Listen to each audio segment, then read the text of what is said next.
Hello and welcome to Know Before You Go for the 22nd Sunday of Ordinary Time. I'm Father Scott Steinkerchner, the technology guy for the province, and I'm up here in the wonderful mountains of Colorado on my retreat. So we have a wonderful fire today. You know, it's a hot summer day, but it's cool up in the mountains and always nice to have a fire. We have 3 readings of a piece today, all about how to authentically follow the commandments of God. The first one is Moses from Deuteronomy, telling the people, "Now Israel, hear the statutes and decrees which I am teaching you to observe, that you may live." Then he tells them, don't add to them, don't subtract from them, just follow them. That's hit and miss, as we know, right? Let me fast forward to the Gospel. It's a lovely one from the Gospel of Mark. And it's from chapter 7, but it's a little cut up, you know. There's sections missing from a straight reading. Now that happens for a couple different reasons in the lectionary. Sometimes a story begins to unfold and then takes a turn over there and then comes back again. And so to keep it focused, they take those detours out. That isn't this one. What's missing are explanations. Mark in this section kept inserting explanations about the traditions of the Jews and this going on and that. And it's really repetitious, so more straightforward reading here. I'll tell you what's missing as we go through it.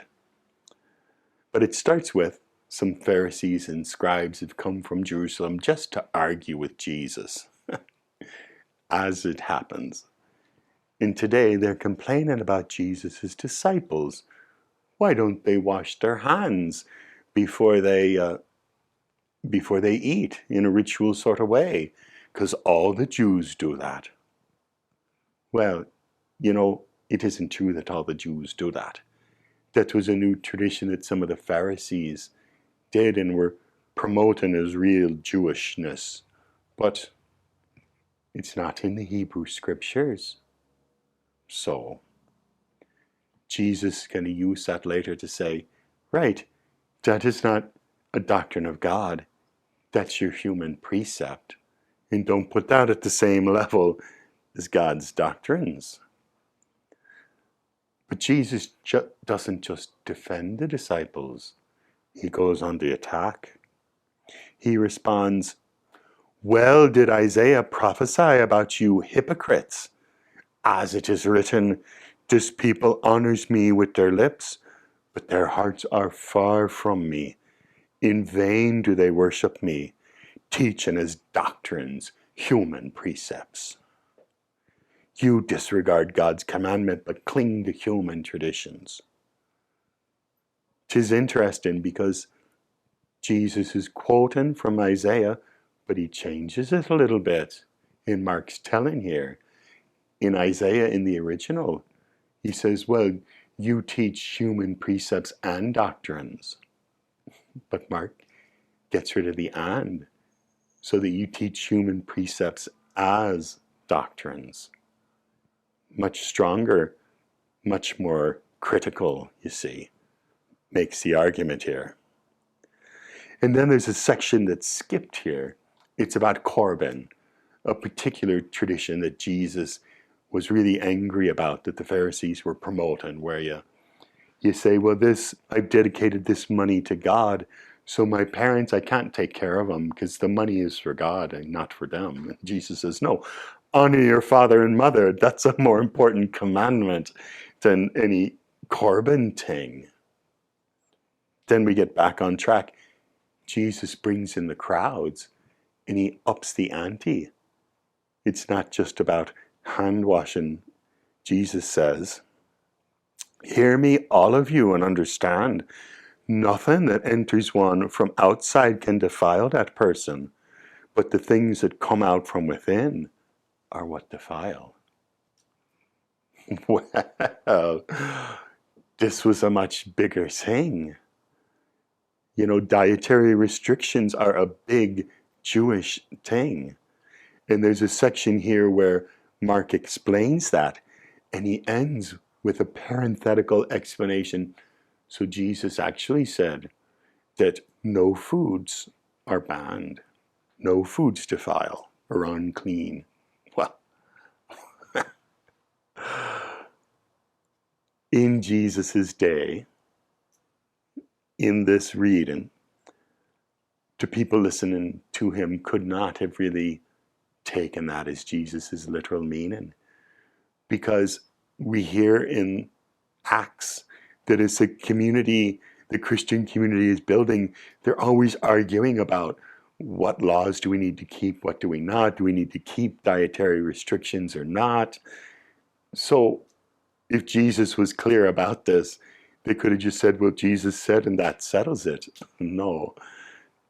But Mark is reminding us that no, on this argument that's coming up now, Jesus was on one side of this and not the other. Jesus was on the side of all of these laws that we follow, fine, but not if they get in the way of loving your brother and sister. Because Jesus gives a list then. He says, from within people, from their hearts come evil thoughts, unchastity, theft, murder, adultery, greed. He goes on. A list of sins that defile, but they're all sins in how we relate to each other, not about ritual purity or offending God. That's what was most important to Jesus. That first commandment, that double commandment to love God and love your neighbor. So now let me go back to the second reading, because it's a doozy. I'm just going to read you the last bit of it from James. Be doers of the word, not hearers only, deluding yourselves. Religion that is pure and undefiled before God and the Father is this: to care for orphans and widows in their affliction, and to keep oneself unstained by the world. That's what God cares about. Loving our brothers and sisters, caring for the poor. This is not what we always care about. You know, there's so much talk these days in Catholic circles about, oh, Pope Francis is now shutting down the traditional Latin Mass. How can he do that? Or it's great that he does that because that's terrible. These traditions, man-made traditions, they're not the most important thing about our faith. It's caring for the poor, taking care of our brothers and sisters, and orphans and widows, those whom no one cares for. That's the important thing. Then the others, do those, but they're not the center. So it'll be interesting when you go to Mass on Sunday what piece of that your own pastor brings out. But also look at those readings yourself and ask yourself, am I focused on the right things? Or if you think you are, if they kind of, yeah, I get that. Maybe these readings will give you some good ideas about how to talk to other people about what's important in our faith. The most central thing, how to follow God's commandments. Take care of the widows and the orphans, and keep undefiled. God bless you this week and every week.